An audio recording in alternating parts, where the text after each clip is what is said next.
리사수가 AMD에 합류한 2012년부터 4년 후인 2016년까지 AMD의 영업이익 역시 거의 매년 적자를 기록했습니다. 이 시기에 공시된 AMD의 실적 보고서들을 읽다 보면 당시 AMD의 분위기가 어떠했을지 어렴풋이 짐작이 가는데요. 이와 함께 해당 시기의 실적 보고서에서 보이는 특징적인 부분을 또 한 가지 꼽아보라면 2014년을 기점으로 AMD가 그들의 매출을 세분화한 이 매출 세그멘트가 변화한 점이 있습니다. 컴퓨터와 그래픽으로 나뉘어지던 그들의 매출 세그먼트가 컴퓨팅 앤 그래픽스, 그리고 다음과 같은 이름의 새로운 세그멘트의 구성으로 바뀌게 된 것인데, 바로 이 지점에 AMD에 합류한 리사수의 시간을 정리하는 첫 번째 이야기가 숨어 있습니다. 리사수의 커리어 패스를 따라 잠시 IBM 재직 시절로 돌아가 보면 일반적인 연구 업무들보다 좀 더 진취적인 역할을 원했던 그녀는 IBM의 R&D 센터에서도 PC와 서버를 넘어 새로운 영역에 도전하고자 했습니다. 당시는 IBM의 비즈니스 영역과는 다소 거리가 있었던 이 게이밍용 프로세서에 대한 연구를 시작했는데요. 이 연구가 이어져 IBM과 함께 공동 연구에서 탄생한 것이 셀이 되겠고, 이렇게 탄생한 셀 아키텍처를 다시 커스터마이징에 탄생한 것이 엑스박스의 제논 프로세서가 되겠죠. 이후 프리스케일 CTO 자리를 거쳐 AMD에 합류하게 된 리사수는 IBM 시절 보여줬던 그녀의 모습처럼 기술을 넘어 비즈니스를 고민하고 새로운 영역을 개척하는 경영가로서의 면모를 보여주게 되는데, 리사수는 다시 한번 엑스박스와 플레이스테이션의 심장에 AMD의 프로세서를 넣는 계획을 세웁니다. IBM 시절 확보한 해당 기업들과의 파트너십을 비롯한 많은 경험들은 리사수가 이 계획을 실현시키는데 귀중한 자산이 되었고, 그녀의 계획은 현실이 되었죠. 플레이스테이션 4와 엑스박스의 심장이 다시 AMD의 것으로 바뀌고, 시장이 AMD에 보내는 기대도 함께 바뀌었습니다. 리사수의 마법이 시작되는 시간, 그리고 그렇게 AMD의 실적 보고서에도 변화가 찾아왔죠. 오랜 시간 컴퓨팅과 그래픽으로 나뉘었던 AMD의 매출에 새로운 세그멘트, AMD의 새로운 성장 동력이 생겼습니다. 그녀는 공학자적 관점에서도 아주 뛰어난 테크니션이었던과 동시에 경영자적 관점에서도 비즈니스적 마인드를 동시에 갖춘 인물이었다는 점은 아마 많은 분들께서 크게 이견이 없으실 만큼 보편적인 이 리사수에 대한 평가가 되겠죠. 하지만 그녀의 업적들을 과다 해석해 마치 다른 사람들은 절대 할 수 없는 일을 한 초인처럼 그려서는 안 되겠는데요. 그런 점에서 리사수의 성공 스토리를 이야기하면서 반드시 빠뜨리지 말아야 할 부분이 그녀의 성공을 가능케 했던 외부적인 요인들에 대한 이야기입니다. 그리고 바로 다음과 같은 단어가 리사수의 시간을 정리하는 두 번째 이야기가 시작되는 지점이 되겠죠. 불과 몇 년 전 암호화폐의 광풍이 전 세계에 몰아치던 시기를 기억합니다. 얼마 안가 이 대한민국에도 암호화폐 거래소가 생겼고, 그것으로 떼돈을 번 사람들에 대한 이야기가 아침 회의, 회식 자리, 이 친구 친지들을 만난 곳까지 이어졌던 날들이 있었죠. 제 주변 친구들 대부분은 그것으로 돈을 벌진 못했지만 친구의 친구 중 누군가는 꽤나 큰 돈을 만질 수 있었다고 하고, 듣기에 그 친구들이 번 돈이 다시 투자된 곳이 바로 채굴 사업이었습니다. 해시 함수의 문제를 풀어 블록을 생성하고 체인에 새로운 블록을 붙여가면서 이 블록체인의 체계가 유지되죠. 문제는 이 체계가 유지되기 위해서는 해시 함수의 문제를 누군가가 계속해 풀어줘야 한다는 것인데, 이 블록체인 생태가 유지되는 원리가 바로 이 해시 함수를 풀어주는 대가로 지급받게 되는 보상에 있습니다. 그리고 코인의 가격이 점점 상승하며 보상받는 가치가 올라가게 되면서 이 제 친구의 친구들도 이 사업에까지 뛰어들게 된 것이죠. 이 채굴 사업을 시작하기 위해 고려해야 할 여러 가지 부분들이 있는데, 병렬로 연결된 그래픽 카드를 중심으로 하는 이 채굴용 시스템을 여러 대 사들여 해시 파워를 최대한으로 확보하는 것이 이른바 채굴장 운영을 이루는 핵심이었기 때문에 그래픽 카드 수요가 폭발적으로 늘기 시작했죠.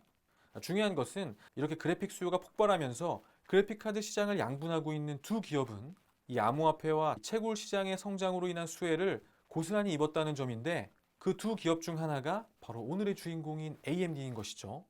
정리해보면 리사수 합류 시점, 극도로 어려웠던 AMD의 상황 속에서 우선적으로는 게임 콘솔 시장을 엔비디아로부터 뺏어온 리사수의 활약이 있었고, 이후 암호화폐와 채굴 시장에서 발생한 그래픽카드에 대한 엄청난 수요로 위기에 몰렸던 AMD는 조금씩 반등을 이야기하게 되는데요. 하지만 단순히 누군가 약간의 성공을 거두고 예측하지 못했던 새로운 변수의 등장으로 사업에 큰 도움을 받았다, 이 두 가지 사실관계로 하늘은 스스로 돕는 자를 돕는다라고 이야기를 정리한다면 무엇인가 조금 부족한 감이 있죠. 여기까지의 이야기가 의미를 갖게 되는 가장 큰 이유는 그 혹독하던 위기의 시간들 속에서도 AMD가 그들이 해야 할 가장 중요한 일들을 잊지 않고 있었기 때문이라고 생각하는데요. IT 기업이 해야 할 수많은 일들 중 가장 중요한 일, 바로 내일을 위한 준비 말이죠.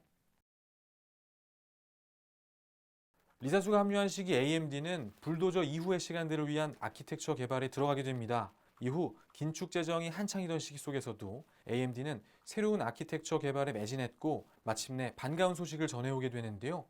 2017년 라이젠이 세상에 공개되는 순간입니다. Take a look at our Ryzen product. This is one of the first off of the manufacturing line.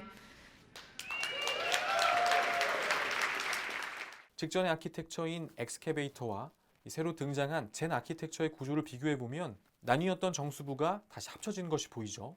그리고 리사수의 프레젠테이션 발표 내용대로 이전 아키텍처에서 지적받았던 이 클럭당 명령어 처리 횟수가 비약적으로 증가했습니다. We started Ryzen 4 years ago. We said we are going to increase the instructions per clock by 40%. That was our ambitious goal. We not only beat the goal, we beat it by a lot. 실제로 이렇게 등장한 라이젠은 출시 전 기대와 실사용상에서의 큰 괴리 없이 꽤나 만족스러운 퍼포먼스를 보여주었죠. 무엇보다 라이젠을 돋보이게 만들었던 것은 바로 가격인데요. Our competition is priced at $1,000. AMD Ryzen $499. 야심찬 목표를 설정하고 목표 달성까지의 몇 년여의 시간 동안 갈고 갈았던 AMD의 창끝은 너무도 날카로웠고 라이젠 등장 이후 AMD의 골수 팬들은 물론이고 등을 돌렸던 이들도 하나씩 다시 AMD를 선택하기 시작했습니다. 그렇게 라이젠은 세대를 거듭해가면서 조금씩 예전의 오명을 씻어가기 시작하는데요. 2세대 라이젠에 이어 3세대 라이젠이 등장한 오늘 인텔과 AMD의 희비를 엇갈리게 만든 또 하나의 중요한 포인트가 등장하게 됩니다.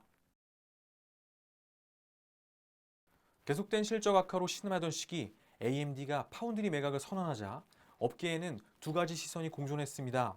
해당 결정이 빠르게 AMD의 재무 상황을 개선시킬 것이기 때문에 당시로서는 최선의 선택이었다는 시선이 있던 반면 CPU 제조사가 생산 라인을 분사하는 것은 칩 설계 이후에 모든 기술력의 상실을 의미하는 것이기 때문에 이제 AMD의 시대는 끝났다는 결론을 내리는 사람들도 많았죠. 그러한 시선을 떠나 오늘 이야기와 관련해 무엇보다 중요했던 포인트는 당시 대부분의 사람들은 이제 인텔과 AMD의 경쟁이 완벽히 인텔의 승리로 끝난 것처럼 확신했다는 것인데요. 하지만 이 시기 희비가 교차하는 것처럼 보이는 이 두 기업의 운명이 불과 몇 년 후 반전의 결말을 만들게 되죠. 과거 인텔의 전성기를 대변하는 상징적인 의미처럼 느껴지던 이 공정 미세화는 번번이 지연되었고 이제야 10나노에 발을 들인 인텔은 파운드리 전문 기업들과 벌어져 버린 기술 격차에 대해 고민하고 있고 인텔의 CPU 수급은 계속해 불안정한 상황입니다. 반면 파운드리를 분사한 AMD는 이제 TSMC의 7나노 공정에서 생산하며 미세 공정으로 인한 설계의 이점을 3세대 라이젠에 그대로 녹여낼 수 있었죠.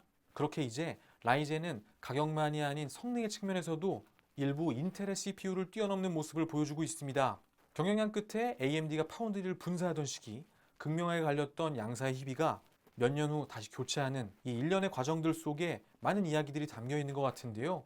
그리고 더욱 중요한 것은 그때 AMD가 놓지 않았던 희망의 끈, 위기의 시간 속에서도 결국 탄생시켜낸 라이젠의 이야기는 이제부터가 시작이라는 점입니다. 몇 달 전 리사수가 AMD에서 다시 IBM으로 복귀한다는 루머가 있었는데 해프닝인 것으로 결론이 났죠. 앞으로 몇 년 동안은 리사수가 이끄는 AMD가 만들어낼 더 흥미로운 이야기들에 대해 기대해도 좋을 것 같은데요.